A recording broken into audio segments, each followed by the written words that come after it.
espirituais. E um dos aspectos da casa espírita, dos mais importantes, é esse aspecto da desobsessão, do processo obsessivo. Mas como nós vamos entender esse processo? Como ele funciona? Nós, naturalmente, não somos só constituídos de corpo físico, né? Nós temos um corpo físico e um corpo perispiritual. Então nós somos corpo físico, perispírito e espírito. Essa é a divisão trazida por Allan Kardec no Livro dos Espíritos. Apesar de que, já em outras estruturas, já se fala em corpo mental, né? Corpo búdico, essas divisões que já são feitas por outros companheiros estudiosos de outras doutrinas espiritualistas.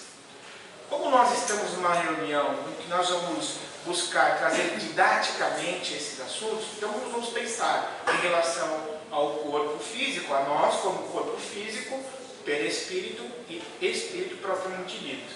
Não vamos fazer essa divisão que é feita, ou não vamos falar sobre essas divisões que são feitas, que são estudos gerados por outros companheiros. Mesmo na doutrina espírita, André Luiz vai falar isso, mas não daria tempo de nós, como essa, falarmos a respeito dessas divisões. Então, vamos ser de uma forma didática, vamos falar em perispírito. E o que representa o perispírito na nossa constituição. O que acontece com o nosso ser em relação a esse corpo espiritual. Todos nós dormimos naturalmente, e todos nós sonhamos. Será que é sonho ou desdobramento? Na doutrina espírita vamos aprender que é desdobramento, porque muitos desses sonhos são muito reais. Muitos de nós às vezes acordam transpirando, suando, com medo, e muitos têm sonhos premonitórios. Pessoas que são reencontradas, nossa, eu sonhei com meu pai que já desencarnou há tantos anos. Mas como é que pode? Se o meu pai desencarnou, faleceu, morreu, como é que eu posso ter contato com ele? E mais a mais, como eu posso ter tanta certeza dos fatos como eu estou sentindo quando eu acordei, se o meu corpo está na minha casa dormindo? Já se perguntaram isso? Se o meu corpo está aqui dormindo, como eu posso estar com essa emoção? Como eu posso estar com essa sensação de que eu estive em alguns locais, que eu conversei com pessoas, que eu tive com alguém muito feio, alguém que me apareceu e me deixou muito assustado. Eu sonhei que eu vi um acidente muito grave acontecer, eu vi determinada situação que me deixou muito constrangido, eu acordei com o meu coração, com o meu peito apertado, acordei com o meu peito apertado. E tem umas pessoas que eu conheço que falam que tudo que sonha acontece. Na casa espírita conheço algumas pessoas, elas dizem assim, tudo que eu sonho acontece. Eu falei, Jesus Cristo, não sonha comigo não. Porque toda vez que a pessoa fala que sonha, ela sonha com que alguém faleceu, que alguém desencarnou, e a pessoa desencarna mesmo. Fala, então não sonha comigo não, pelo amor de Deus, que ela não chegou na hora, vai que você sonha comigo aí, eu tenho que retornar para o mundo espiritual e eu não estou preparado, E a pessoa acha muita graça disso. Mas nós vamos percebendo ao longo disso que é uma realidade nossa, que é uma realidade que faz com que nós sintamos, tenhamos os nossos sentidos abalados por essas situações. Temos os nossos sentidos despertados para que nós possamos dizer, poxa, será que eu sou só um corpo de carne? Mas, se eu sonhei com alguém que está desencarnado e naturalmente eu vi como ele era, ele provavelmente não estava destituído de um corpo. Porque um espírito não é um fantasma, não é aquela coisa do Gasparzinho, como a gente assistia há alguns tempos atrás, ou aquele filme do Caça-Fantasma, que eles tinham aquela coisa meio esvoaçante, meio estranha. Um espírito tem um corpo circunscrito, ele tem uma forma, E quando eu comecei a estudar mediunidade, foi muito interessante, que as primeiras aulas, logo de início, a orientadora do curso, a nossa dirigente, falou o seguinte, falou, olha, muitas vezes nós estamos perto dos espíritos e não percebemos. Aí eu fiquei com aquilo na cabeça, como assim, né? Eu já comecei a olhar de um lado, do outro, para ver se tinha algum espíritozinho ali perto. E ela começou a rir. Né? Ela ria, e eu falava, mas será que ela está rindo, né? E começou a dissertar que muitas vezes, quando nós estamos nessas ruas que são muito populosas, que são muito cheias de gente, existem no meio das pessoas muitos espíritos. Eu fiquei olhando, ouvindo aquilo foi aguçando a minha curiosidade, e ela relatou o seguinte, que muitas vezes naquele espaço do Anhangabaú, onde as pessoas atravessavam ali da Praça do Patriarca em direção à Praça da República, 7 de Abril, Bairro de Tapetininga, era uma quantidade enorme de pessoas. E ela me disse que muitas daquelas pessoas, ou melhor, algumas daquelas pessoas eram espíritos que caminhavam com as pessoas, né? Eu falei, meu Deus do céu, né? Eu passava aí todo dia, já fiquei com o olho esbugalhado. Eu falei, eu nunca vi espírito nenhum, só vejo gente.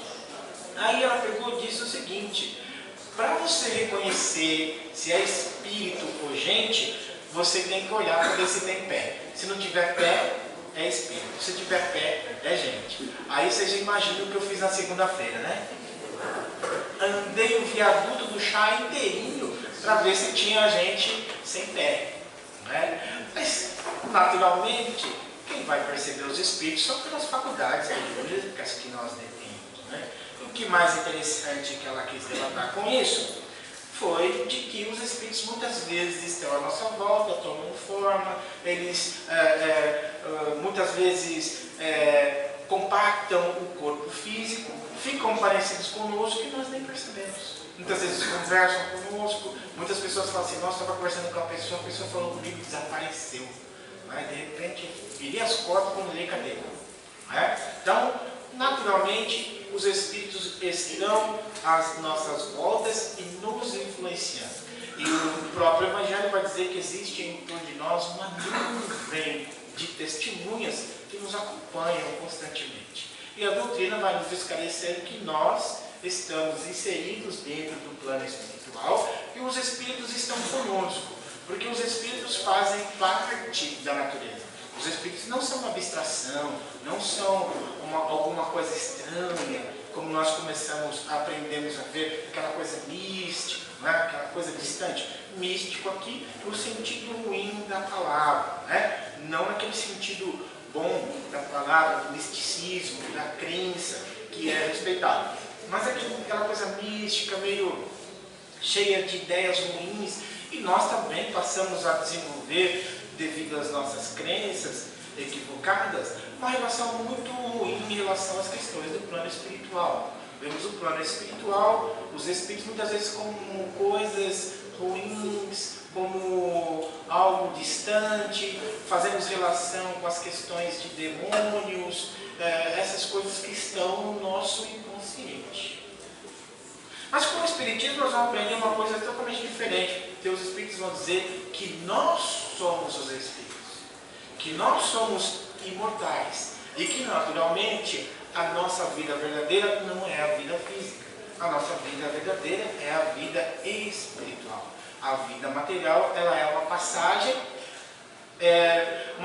muito rápida, é uma passagem que nós vamos ficar aqui por alguns anos e depois vamos retornar ao mundo das causas. Né? Aqui é o mundo de efeitos, o plano espiritual é o mundo das causas. Se o mundo, a Terra deixasse de existir, não abalaria em nada o plano espiritual, porque o plano espiritual pré-existe, né? Ele vai existir sempre.